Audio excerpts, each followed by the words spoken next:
For today's ulam, eto, nagluto naman nga po ako ngayon ng something kakaiba sa panlasa. Simple at masarap at mabilis lutuin na pad krapao.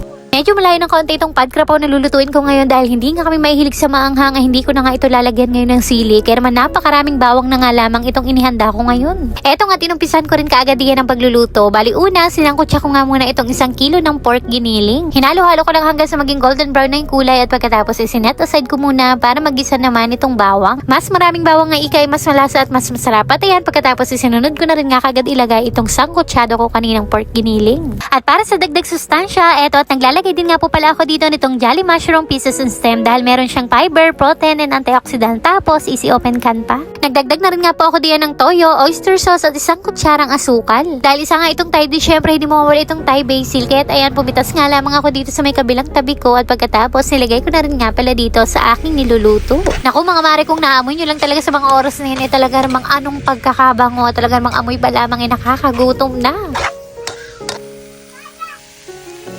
At mas masarap din nga raw ito kapag merong katambal na piniritong itlog. Kaya naman eto nga at nagprito na rin nga ako. And that's it mga mare. Eto na yon, napakasimple, napakadali at napakabilis lang talaga lutuin. At eto na nga po, luto na ang ating pad krapao.